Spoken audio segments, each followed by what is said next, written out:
Apakah ada yang tahu lagu yang dimainkan itu lagu apa?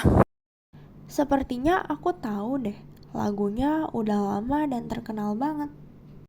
Iya benar, judul lagunya adalah Für Elise yang diciptakan oleh Beethoven. Lagu ini sudah dirilis dari tahun 1867 pada zaman klasik. Zaman klasik itu apa? Kalau mau tahu selengkapnya, ayo tonton video ini sampai habis. Selamat pagi Bu Puspa dan teman-teman, nama saya Olivia. Dan saya Jennifer. Jadi kami akan menjelaskan mengenai zaman klasik. Selamat menyaksikan. Apa itu zaman klasik? Zaman klasik ialah zaman di mana manusia masih baru mengenal berbagai alat atau benda dan teknologi, tetapi dalam bentuk yang sederhana. Sedangkan musik klasik adalah musik yang lahir dari budaya Eropa sekitar tahun 1750 sampai 1825. Keberadaan musik klasik kerap diartikan sebagai genre musik yang penuh dengan keindahan dan intelektualitas tinggi pada semua zaman. Salah satu karakteristik utama dari genre musik ini adalah memberi lebih banyak arti pada musik instrumentalnya. Dalam sebuah musik klasik memiliki irama dan nada yang teratur, bukan nada-nada miring. Kata klasik bermakna pada sesuatu yang mempunyai kelas tinggi, sehingga kualitasnya tidak sembarangan.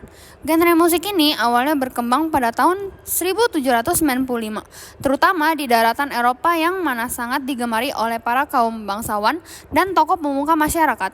Hal tersebutlah yang menyebabkan adanya pemikiran bahwa musik ini memang diperuntukkan bagi kaum bangsawan alias kaum menengah atas. Namun, sepanjang perkembangannya, terutama pada abad ke-19, musik ini mengalami pergeseran karena munculnya genre musik lain yang lebih sederhana dan bervariatif, sehingga dapat dinikmati oleh masyarakat luas. Penemuan zaman klasik non-musikal. Yang pertama ada seni bangunan, seperti Parthenon, Agora, Bouleuterion, Menara Pisa, dan masih banyak lagi. Dalam ilmu pengetahuan, mereka menemukan oksigen. Tetapi bukan berarti oksigen baru ditemukan pada masa klasik.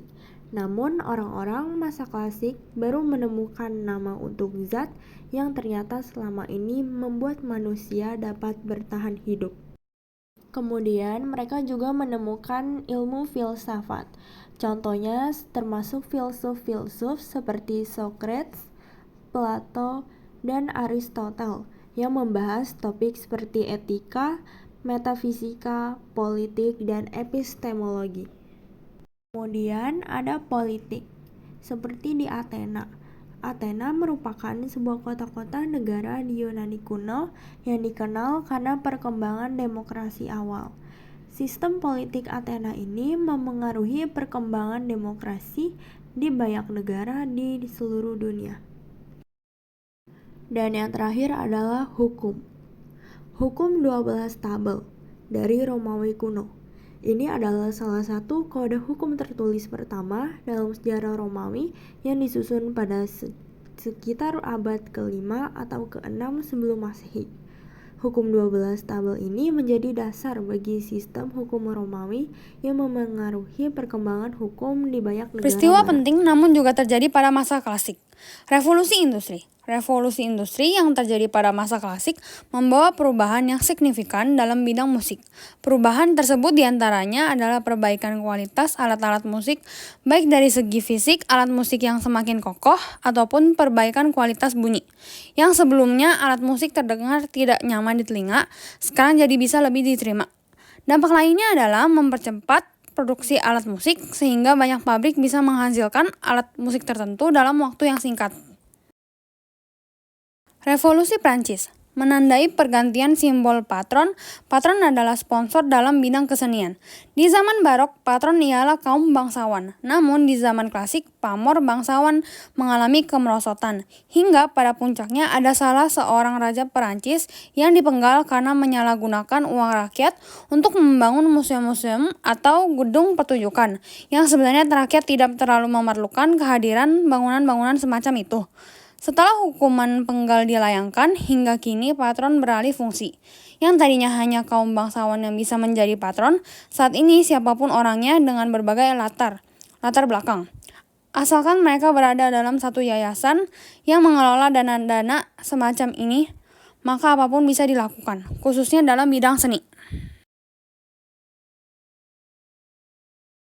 Selanjutnya ada komponis dan karya. Yang pertama ada Wolfgang Amadeus Mozart, seorang komponis yang berpengaruh pada zaman Mozart.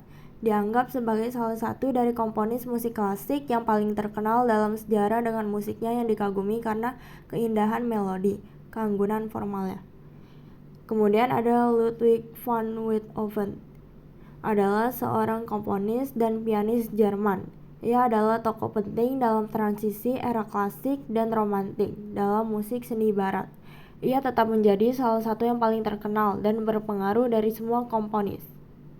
Dan yang terakhir ada Franz Joseph Haydn, salah seorang komponis yang paling berpengaruh dari zaman klasik yang dijuluki Bapak Simfoni. Haydn menghabiskan sebagian besar karirnya sebagai musikus untuk keluarga Esterhazy di kediaman mereka yang sulit dijangkau di Jadi Austria. saya akan menjelaskan musik instrumental. Yang pertama ada sonata, istilah musik yang muncul pada abad 17 dan 18 diperuntukkan untuk karya musik instrumental. Sejak abad 18, musik sonata masih terbatas pada instrumen piano dan instrumen musik solo lainnya. Yang kedua, simfoni adalah bentuk atau struktur dari komposisi musik. Karya simfoni yang pertama adalah simfoni nomor 41 gubahan raksasa musik klasik Wolfgang Amadeus Mozart. Yang ketiga ada konserto. Konserto adalah karya untuk instrumen yang mempertahankan kontras di antara orkes dan kelompok kecil atau instrumen solo. Yang keempat ada strings quartet. Itu artinya tali atau senar. String yang dimaksud di sini adalah alat musik berdawal yang dimainkan dengan cara digesek, contohnya viola, violin, cello, dan kontrabas. Selanjutnya saya akan menjelaskan musik vokal pada zaman klasik. Yang pertama ada opera, bentuk musik klasik yang menggabungkan musik, nyanyian, dan teater. Dalam opera, cerita disampaikan melalui nyanyian oleh para penyanyi yang disertai oleh orkestra. Yang kedua ada misa. Musik vokal pada misa zaman klasik seringkali mencakup komposisi koral dan solo vokal. Gaya misa klasik seperti karya-karya Mozart atau Haydn menonjolkan harmoni struktur formal yang jelas. Yang ketiga ada misa solemnis, merupakan sebuah karya misa yang disusun oleh Ludwig van Beethoven. Karya ini mencakup elemen musik vokal yang kuat, melibatkan paduan suara atau solo vokal. Yang keempat itu misa brevis, adalah sebuah komposisi misa singkat yang mencakup bagian-bagian. Biasanya hanya beberapa bagian dari misa lengkap. Gaya musik vokal dalam misa brevis umumnya lebih ringkas dan sederhana. Sekian video dari kami. Maaf jika ada salah kata. Semoga bermanfaat. Terima kasih.